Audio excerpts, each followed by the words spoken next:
Welcome back, sisters. We are here for a part 2 of the Say It Sister podcast, where two friends, two midlife women, get together every week to talk about the topics that are coming up with open hearts, sometimes a little bit of rage and frustration, but we gather and we share our conversations to help you find your own voices.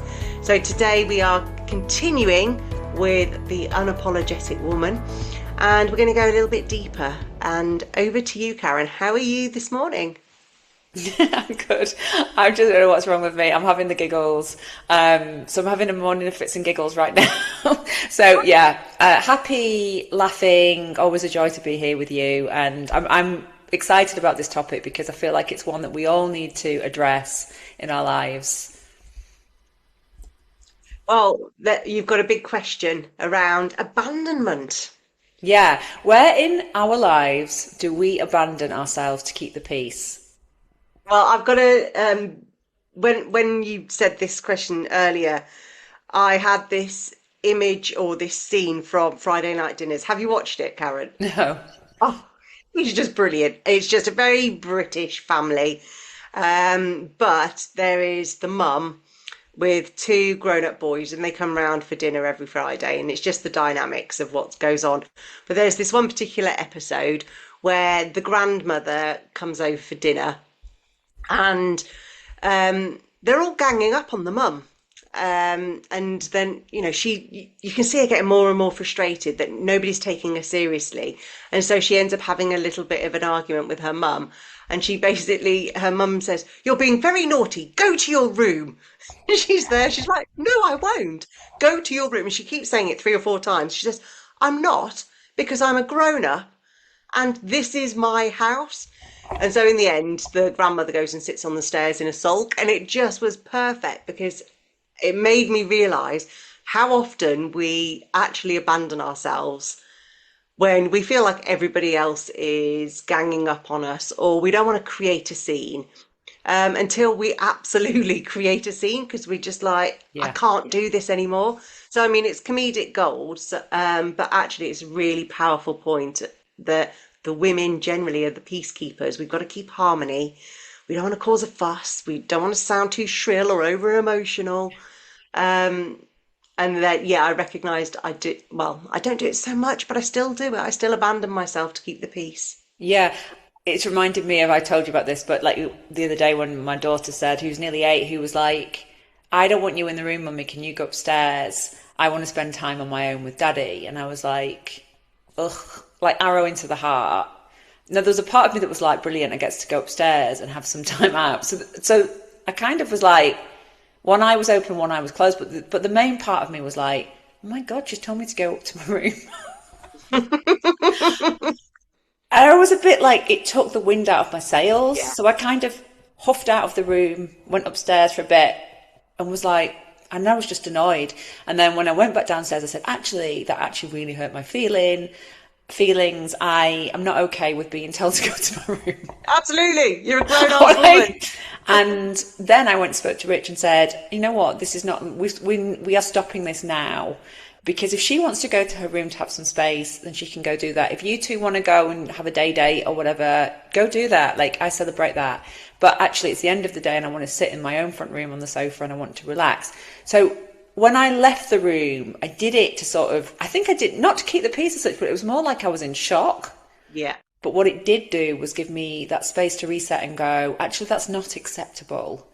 And I will go and have the conversations, like 2 difficult conversations, when I'm hurting on the inside, and have those conversations and get this cleared out and sorted.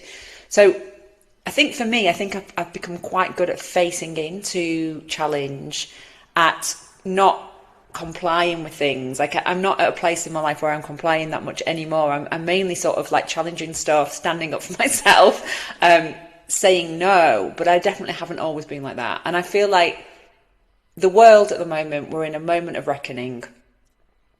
And I've been getting these real thunderbolts of clarity recently, and seeing patterns that once were invisible. And now I'm starting to see them, and I'm starting to see the importance of being really true to ourselves and sort of looking in and going, oh, that hurts a little bit, because sometimes there's pain in there. That does hurt. And yet I have to go into that and look at it and just work out what it is. What's the need that's in there? Like, what do I really need? And if I don't do that work and I shut it down, then that will continue as a block. And then the more we do that, and the more that we do that, and we can do this all our life if we choose to, we become like shells of ourselves, and we are not our true self, and we're not also not showing ourselves truly to the people we love. And it can become a habit. And I feel like, for me, like, as someone who's always said yes to the healing journey and doing the hard work, I still realize how much work there is still to be done. The places that I've shut myself off, and, from experiences. Now I'm like, something's happening at 50 where I'm like, if I see it, I'm going in and I will do what I need to do, but I'm not going to apologize for it. I'm going to speak truthfully, and I'm going to ask for what I need. And then I'll take the next step from there. And I feel like we've all grown up in this patriarchal world where there's a top table and there's a hierarchy, and mostly men sit at this table, and then women come in and they're invited to the table, but they have to behave like men, and they have to fit that masculine model of leadership, and they become servant leaders, and they're serving and they're serving and they're serving, and they're very purpose driven. There's a lot of self-sacrifice and a lot of hard work, and they're giving everything, and often at the cost of themselves, and they are not plugged into themselves, because it's very hard to do that because the demands are so great. And so giving, and then there's other roles that we're doing the same with, and our natural leadership qualities get suppressed. Our intuition, how we relate to each other, the cynical, we become quite cynical, but also we forget about the cycles we're in.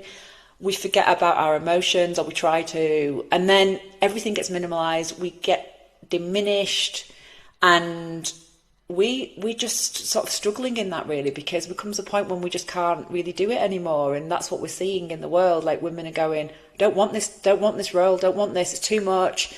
They're burning out, they're quitting, they're going to start over somewhere. That's the positive. But it's like we're in this pattern, we're seeing it and we're experiencing it. And we've lost that connection to who we really are. And this conditioning is so deep. And unless we sort of say, all right, hold on, I have to come back in. This is who I am here. Start to plug it all and do the work. And it doesn't involve shrinking. It doesn't involve being compliant.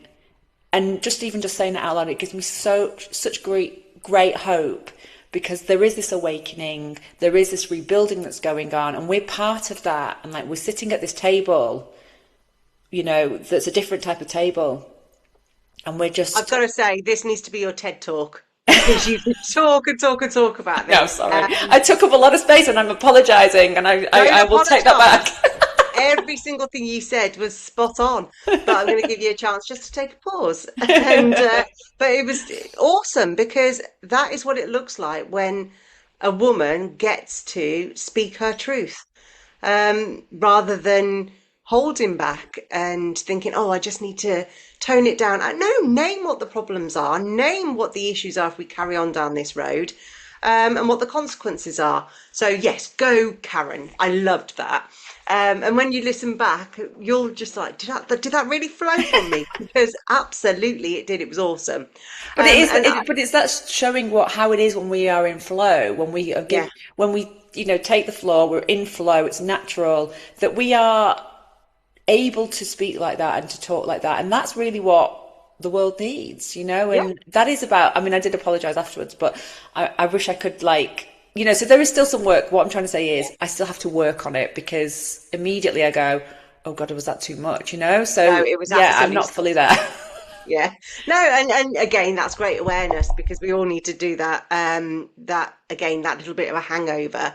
But had there have been probably a man in the space, if you were doing that at a round table, he would have interrupted you a long time ago, or taken one or two phrases that you said and then said them as though they were his own. So I gave you the floor. It needed to be said, and I have to say that whenever I get together with women and we put the world to rights, everything that we say is on point and spot on. And so actually we have this collective wisdom. We actually know a lot of stuff. We have lived experience, but we've also got all of the generational stuff that is within us. And we do need to take up space and not abandon ourselves or not second guess, is it the right time to say it? No, if something needs to be said, say it. If you need to write something, write it. If you need to act in a certain way, don't abandon yourself, because we've just seen what happens when somebody is in flow, and it's awesome.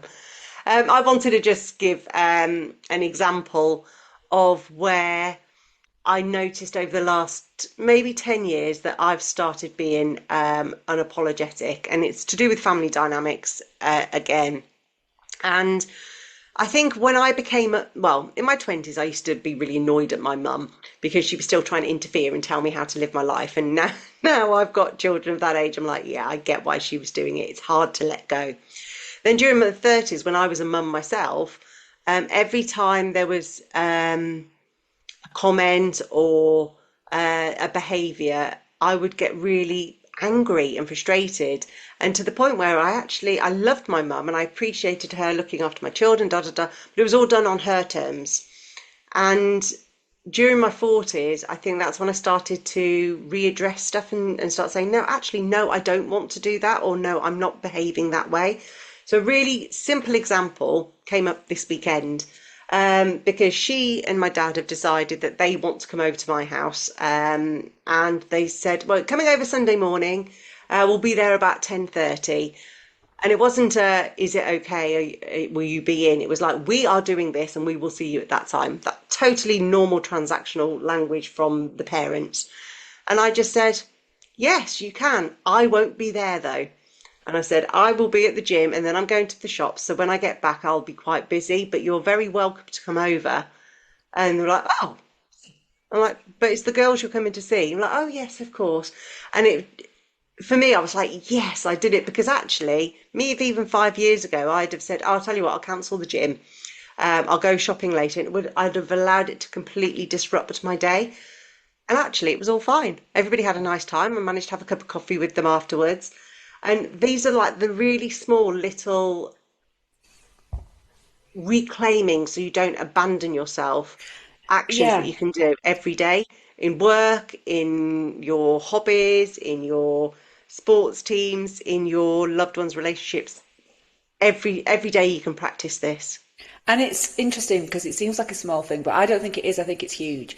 And I see this in my coaching work with women, where we actually start to look at decisions that are being made and decisions that are not being made. And sometimes it's because I don't want to disappoint my mum, or I don't want to let my Yeah. mum down, and my mum's getting older. And these things are coming up with women in their mid 50s, and they'll take a new role on, and they haven't told their mum yet, because then their mum's not going to be happy about the fact that they're going to be Yeah. traveling more or whatever.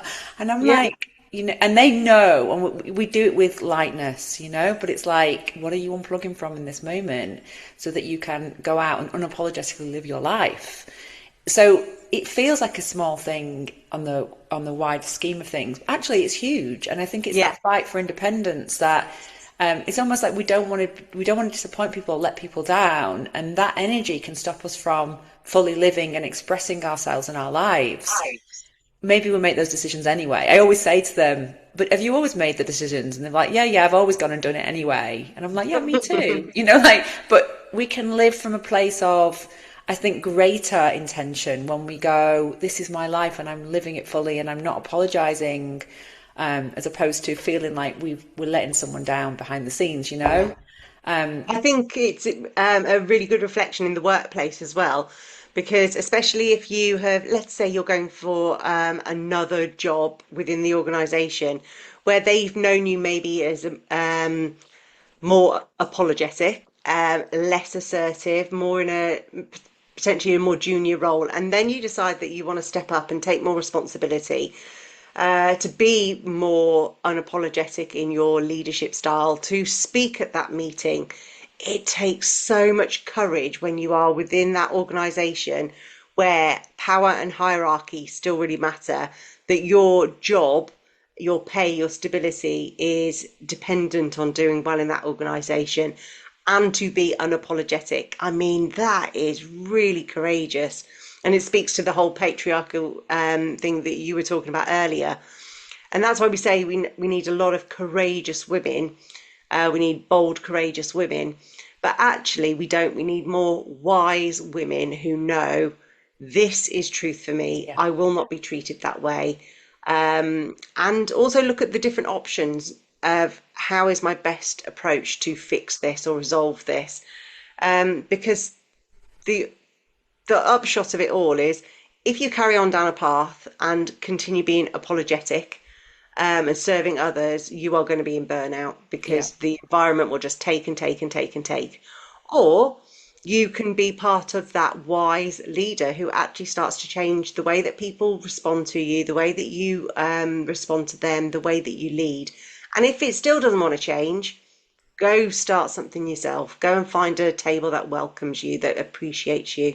Absolutely. And I, like going back to my own corporate career, I was always like, what's this serving and what's the impact of that? Because I think unless we're keeping an eye on that, we can quite easily just get caught up in the churn, and I hear that where women, senior women leave, go to another global company and they're like, it's relentless, like the level of emails, it's relentless and it's 24/7.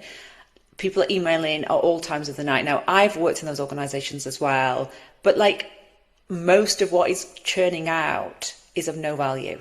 Absolutely. That's when it becomes really, really terrifying. And I think it takes the bold, and this is where the boldness does come in, to say, that's all well and good, but this is not actually leading us anywhere. Because this is now just covering arses, all the multiple CCs to show that we are on Uh, it. I'm just Like, drained already. yeah. And so that old school, in its old school, it's like, well, who's at their desk late? Who sits at their Mm. desk and who's there at the end of the evening or whatever it is. And I've worked in those organizations where I would It's look just a load around. of willy waggling, isn't it? And we haven't got willies. We don't know need to waggle, No, and I, and honestly. I've worked in companies where I thought, right, am I willing to stay here till like 8:30, 9 o'clock at night with the other people on my level? Because if I don't, I'm not going to get promoted. So simple choice making on my part, when you're at that manager level. And I just used to look at them and think, no, I'm not staying. I'm out the door. See you, everybody. Bye. Bye. I'm Yeah. skipping out the Yeah. door. And I just think I'm going nowhere with this company, but I'd be really great at my job. And then I'd always go find something else because I just think if that's how you're going to recognize talent, that's not going to keep me in this seat. So therefore I I, would leave. last week I did a workshop on strategic foresight and how to be more proactive, not reactive. And one of the examples I gave, I talked about how we live in zones, and the reactive one is the one who actually gets led by their email inbox. So you might be deep in a piece of work, and then a ping comes in, Yeah. and you stop what you're doing, you shift your attention, and then you start reacting to that. And I said that if your CEO, your MD, turned around and said, I only look at my emails at 11 o'clock in the morning for half an hour and then again at 5 o'clock to tidy them up, and I will respond as and when the priority is, would you think that they were weak? That they weren't doing a good job? And they all agreed that no, we'd actually think they were being quite strong, bold, unapologetic, and they were leading. I said, so why don't you look at that as your role model? And they were like, because we've trained ourselves to Yeah. be pleasers and always reacting. And then on Saturday, as you are aware, I was in Brighton picking up my daughter from uni, and just as I got to Brighton, I think everybody must have just woken up because I started getting ping, ping, ping, ping, ping on the WhatsApp. And then once I pulled up in the car, I just said to everybody, I'm in Brighton, we'll respond later. And I think I even said that to you as You well. did. I loved I it. just like, I'm just being really clear. I am having a day Yeah. doing something else. I'm not on WhatsApp responding today. And that to me is an act of being unapologetic. Love it. If you needed me, you'd pick up the phone and say, no, Lucy, I really need to talk to you. But actually, it was just chat. I love it. And I feel like what we're saying now is so for us to be unapologetic, we need to have a deeper understanding of the structure. We need to go and move towards places where we can be unapologetic and we can be appreciated for that. Because if we Yes. become a slave to the system, which is what so many people get caught up in doing, and it is the way that so many things are built, then we are just another person in the churn. And it's quite hard to be unapologetic there. I mean, you can do it, but you've got to have the support of the people around you, your peers. You know, it kind of is, you can't, I have created like almost like micro systems within bigger systems for my teams and different ways of working. But I've had to get the approval from the person at the very, very top to say, I've got this thing, this is what I want to do with my team. Is that okay with you? And they've said, go ahead, make it work, do your own thing. We see what you're doing and the results are great. So continue. So we can do that, but we have to sort of like get the buy-in, and maybe that culture can shift into something else, you know? So I'm kind of going off on a tangent here, but I No, feel but I like, get what you're saying. You know, in a societal structure, even if it is a team dynamic, if you are the one who is just saying no, no, no constantly, actually you're the outlier, yeah, and you're disrupting the team, the culture, cultural cohesion. However, if you get allies on board, then you can make a change. And I think that there's some statistics that it only takes 3.3% of the people to make a meaningful change. You can't do this on your own, but actually within your household, within your friendship groups, within your personal relationships, even the relationship with yourself, actually you can just make those changes. absolutely. Um, so I yeah, do think great so. You know, point. and it's just going back to, like, I remember in one of my jobs, my boss would sit, my boss would sit opposite me, and he would be, I mean, he could have just said, Karen, X, Y, and Z, but he's emailing me. And he was just like you there, you know, and I'd be like working and I'm getting pinged. And then he would go on holiday. I would get more emails when he was on holiday Wow. than I did when he was in the office. So when he went away, I'd be like, oh, this is good. And I had so much to do because I had a global job, like so much process, so many like people that I had to sort of, honestly, it was a huge job. And I was working with Australia and I was working with New Zealand, and he would go on holiday and think, this is going to be a nightmare because what's the status on this? What's the status on that? And I Oh, used to say, I don't have, like, basically, I need a job just to, I need a job. I need a, no, I need an assistant just to respond to your emails. That doesn't help me to do my job. yeah. So it was like, and he just took such great joy out of just sending me emails, asking for status updates. And I used to just think, but just, you can ask me a question. We'd have meetings as well. I was just used to be like sitting there thinking, this is like Well, to sucking be the life fair, out of my soul. no, that is somebody who is a micromanager who has real fear and control issues. And I see it all the time. Like, what are you trying to serve? And it's literally just an idea has popped in their head. I wonder how that's going on. I need to know. I need to know. Yeah. And it's really, that is what we call micromanagement. And yeah, unapologetic, Karen needs to say, do you know you're actually hindering my performance? Yeah, Every time you get send an email for an update, you're actually preventing me from getting the work done. And exactly. that's what unapologetic looks like, rather than being apologetic and just responding. Because Yeah, again, like you said, you're just training yourself and everybody else to be in that system. absolutely. So we are now coming to the end of this conversation, but I just wanted to see if there anything that we've not spoken about in the last two episodes that you think we need to land this. I think it's about being really conscious about where we put our energy and our attention, like the companies we work for, the teams we're in, the people we hire, whatever it might be. Because actually, if we're talking about being unapologetic, it does impact everybody around us. And it's just making sure, for me, like we go towards the spaces where they want that, they like that, where we are celebrated for that. Because I think otherwise, you know, what I often see is like, you know, you can do all this amazing work, but then the system doesn't want it and they're just going to come down on you. And that's exhausting. And that's when we see the burnout, you know, they're just like women just, I don't know who I am anymore. They're so despondent, and that's very, very dangerous. So there's something about being really, really conscious about it, and making sure, you know, it's like to be known by the company you keep was something that my old boss used to say, like, you know, like who we associate with, the conversations we have, all of that, we get known by that. There's something that spreads outwards.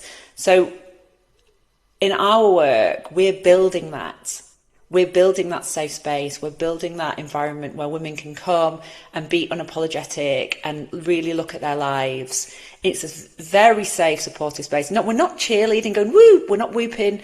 You know, it's really just about holding the space so that they can try that on and then see the impact of that and feel how it feels, and then look at their lives and go, okay, so where do I need to redesign? Where do I need to, what do I need to leave behind so that I can fully claim myself? This is the place to do the work. And then you cascade out from there. I love our gatherings when we gather with the women in the unapologetic group, because as soon as they arrive, they're like, they take off all the masks, they take off all of the coulda, shoulda, wouldas, and they say, I don't want this anymore, or this is what I want. And everyone's like, yeah, it's It's literally, it's easy. just, yeah, okay, let's get on with it. Or I hear you. Why wouldn't you want that? And it's just like there's none of that system stuff outside getting in. It's just like, yeah, let's do it. Let's work on it. It's phenomenal. So yes, please gather with women, because like I said, we put the world to rights. We just get crack on with it. And if we're not invited into that system, let's go make our own. So with that spirit, thank you for naming that at the end. Um, yeah, it's been a great couple of conversations that we've gone through.